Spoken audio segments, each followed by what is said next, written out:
Hi guys, welcome back to my channel. So ನಾನು ಇವತ್ತು ನಿಮಗೆ ಫಿಶ್ ತವಾ ಫ್ರೈ ಮಾಡೋದು ಹೇಗೆ ಅಂತ ಹೇಳ್ಕೊಡ್ತೀನಿ. ಸೊ ಇದಕ್ಕೆ ಏನೇನು ಬೇಕಾಗುತ್ತೆ ಅಂದರೆ, ನಾನು ಆಲ್ರೆಡಿ ಫಿಶ್ನ ಇಲ್ಲಿ ನೀಟಾಗಿ ಕ್ಲೀನ್ ಮಾಡಿ ಎಲ್ಲ ರೆಡಿ ಮಾಡಿ ಇಟ್ಕೊಂಡಿದ್ದೀನಿ, 3-4 ಸಲ ತೊಳೆದ್ಬಿಟ್ಟು. ಸೊ ಇದಕ್ಕೆ 1 kg ಫಿಶ್ ತೊಗೊಂಡಿದ್ದೀನಿ ನಾನು. ಇಲ್ಲಿ ಮಸಾಲೆಗೆ ಏನೇನು ಬೇಕು ಅಂದರೆ, ಶುಂಠಿ ಬೆಳ್ಳುಳ್ಳಿ ಪೇಸ್ಟು, ಎಗ್ಗು, 1 ಎಗ್ ತೊಗೊಂಡಿದ್ದೀನಿ, ಮತ್ತು ಇದು ಫಿಶ್ ಫ್ರೈ ಮಸಾಲ, ಮತ್ತು ಇದು ಚಿಲ್ಲಿ ಪೌಡರು, ಸಾಲ್ಟು, ಟರ್ಮರಿಕ್ಕು ಮತ್ತು jeera powder, 2 table spoon of oil. So ಇದಕ್ಕೆ ನಾನು 1 ಸ್ಪೂನಷ್ಟು ವಿನೇಗರು ಮತ್ತು ಸೋಯಾ ಸಾಸ್ ಆ್ಯಡ್ ಮಾಡ್ಕೊತೀನಿ ಲಾಸ್ಟಿಗೆ. ಸೊ ಇದು ಎಷ್ಟು ತಿಕ್ಕಾಗಬೇಕು ನೋಡಿಕೊಂಡು ಆಮೇಲೆ ನಾನು ಅದನ್ನು ಆ್ಯಡ್ ಮಾಡ್ತೀನಿ. ಸೊ ಇದನ್ನ ಎಲ್ಲ ಮಿಕ್ಸ್ ಮಾಡಿಬಿಟ್ಟು ನಾನು ಕಲಿಸ್ಬಿಟ್ಟು ತೋರಿಸ್ತೀನಿ, ಓಕೆನಾ? ಇವಾಗ ನೋಡ್ಬೋದು ನೀವು, ನಂತರ ಎಲ್ಲ ಕಲಸಿ ರೆಡಿ ಮಾಡಿ ಇಟ್ಕೊಂಡಿದ್ದೀನಿ. ಸೊ ಸ್ವಲ್ಪ ನನಗೆ ತಿಕ್ಕ ಅನಿಸ್ತು, ನಾನು ಇವಾಗ ಸೋಯಾ ಸಾಸ್ ಆ್ಯಡ್ ಮಾಡ್ಕೊಂಡಿದ್ದೀನಿ. ಸೊ ಇದಾದಮೇಲೆ ಒಂದೊಂದೇ ಫಿಶ್ ತೊಗೊಂಡು ನೀಟಾಗೆಲ್ಲ ಹಚ್ಬಿಟ್ಟು ಸೊ ಮ್ಯಾರಿನೇಟ್ ಮಾಡಿ ಇಡಬೇಕು ಇದನ್ನು. ಸೊ ನೋಡಿ, ನಾವು ಈ ಥರ ಎಲ್ಲ ನೀಟಾಗಿ ಹಚ್ಕೋಬೇಕು. ಈ ಥರ ನೀಟಾಗೆಲ್ಲ ಹಚ್ಕೊಂಡು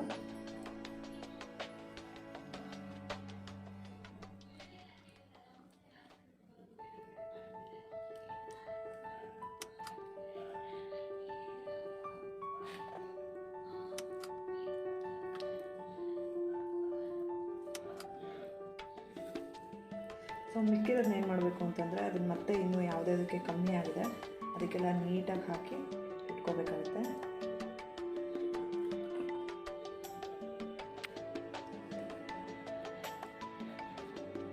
ಸೊ ಒಳಗಡೆ ಎಲ್ಲ ನೀಟಾಗಿ ಹಾಕಿದ್ರೆ ಅದು ಚೆನ್ನಾಗಿ ಉಪ್ಪು ಖಾರ ಎಲ್ಲ ಚೆನ್ನಾಗಿ ಹಿಡಿಯುತ್ತಿರುತ್ತೆ.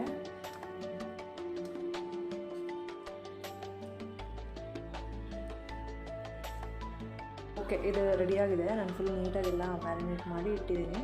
ಸೊ ಇದನ್ನು ನಾನು ಮೋರ್ ದೆನ್ ಒಂದು 3-4 ಅವರ್ಸ್ ಇದನ್ನು ಹಾಗೆ ನೆನೆಯಕ್ಕೆ ಬಿಡ್ತೀನಿ.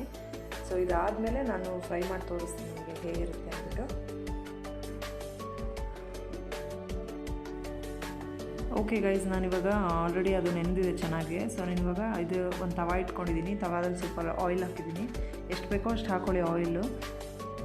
ಸೊ ತವಾ ಕಾದಾದಮೇಲೆ ನಾನು ಒಂದೊಂದು ತವಾಲಿ 2 ಫ್ರೈ ಮಾಡ್ತೀನಿ, 2 ಹಾಕ್ಬಿಟ್ಟು.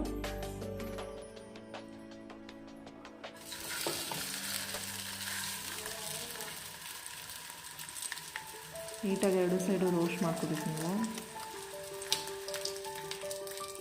ಮೀಡಿಯಮ್ ಫ್ಲೇಮಲ್ಲಿ ಇಡಿ, ತುಂಬ ದೊಡ್ಡ ಉರಿಯಲ್ಲಿ ಇಡಕ್ಕೆ ಹೋಗಬೇಡಿ, ಯಾಕಂದರೆ ಸೀದೋಗೋ ಚಾನ್ಸಸ್ ಇರುತ್ತೆ. ಸೊ ನೀವು ಬೇಕಿದ್ದರೆ ಇದ್ರ ಮೇಲೆ ಸ್ಮಾಲ್ ರವೆ ಬರುತ್ತೆ, ಆ ರವಾನೂ ನೀವು ಕೋಟಿಂಗ್ ಮಾಡ್ಕೋಬೋದು. ನಾನಿಲ್ಲಿ ಮಾಡಿದ್ದೀನಿ, ಬಟ್ ಇಲ್ಲಿ ತೋರಿಸಿಲ್ಲ ಆ್ಯಕ್ಚುಲಿ. ನೋಡಿ, ನಾನು ಆಮೇಲೆ ಒಂದು ಸ್ಪ್ರಿಂಕಲ್ ಥರ ಮಾಡಿದ್ದೀನಿ. ನೀವೇನು ಮಾಡ್ಬೋದು ಅಂದರೆ, ಅದನ್ನೆಲ್ಲ ಹಚ್ಚಿಟ್ಕೊಂಡ್ಬಿಟ್ಟು ಫ್ರೈ ಮಾಡೋ ಟೈಮಲ್ಲಿ ರವಾ ಮೇಲೆ ಕೋಟಿಂಗ್ 2 ಸೈಡ್ ಕೋಟಿಂಗ್ ಮಾಡಿಬಿಟ್ಟು ನೀವು ಆಯಿಲ್ ಹಾಕಿ ಫ್ರೈ ಮಾಡ್ಬೋದು.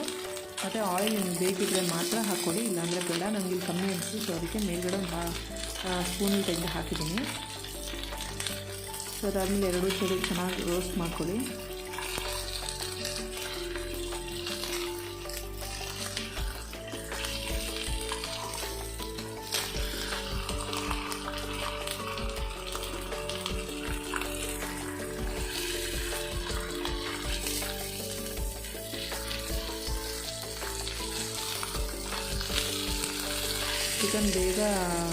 ಚಿಕನ್ ಫಿಶ್ ಬೇಗ ಇದಾಗ್ಬಿಡುತ್ತೆ, ಅಂದರೆ ಬೆಂದ್ಬಿಡುತ್ತೆ ಚೆನ್ನಾಗಿ. ಸೊ ನೋಡ್ತಾ ಇರಿ, ನಿಮ್ಗೆ ಗೊತ್ತಾಗುತ್ತೆ. ಅದ್ರದ್ದು ಫಿಶ್ದು ಕಣ್ಣು ಬಂದುಬಿಟ್ಟು ವೈಟ್ ಆಗುತ್ತೆ. ಸೊ ವೈಟ್ ಆಗಿದೆ ಅಂದರೆ ಅದು ಆಲ್ಮೋಸ್ಟ್ ಬೆಂದಿದೆ ಅಂತ. ಸೊ ಅದಾದಮೇಲೆ ತೆಗಿಬೋದು. ಈಗ ನೋಡಿ, ಅದು ಆಲ್ಮೋಸ್ಟ್ ಇನ್ನೇನು ಫ್ರೈ ಆಲ್ಮೋಸ್ಟ್ ಆಗಿದೆ. ಸೊ ಇದನ್ನು ಹಾಟಾಗಿ ನೀವು ಸರ್ವ್ ಮಾಡೋದು ಚೆನ್ನಾಗಿರುತ್ತೆ. ಬೇಕಿದ್ದರೆ ಲೆಮನ್ ಆ್ಯಡ್ ಮಾಡ್ಕೋಬೋದು. ಸೊ ಇನ್ನೂ ಇದೇ ಥರ ರೆಸಿಪೀಸ್ ಬೇಕು ಅಂದರೆ ಪ್ಲೀಸ್ ನನ್ನ ಚಾನಲ್ನ ಸಬ್ಸ್ಕ್ರೈಬ್ ಮಾಡಿ, ಲೈಕ್ ಮಾಡಿ, ಕಮೆಂಟ್ ಮಾಡಿ, ನಿಮ್ಮ ಫ್ರೆಂಡ್ಸ್ ಎಲ್ಲ ಶೇರ್ ಮಾಡ್ಕೊಳ್ಳಿ friends. Thank you so much for watching my videos. Keep supporting me. Thank you, love you all.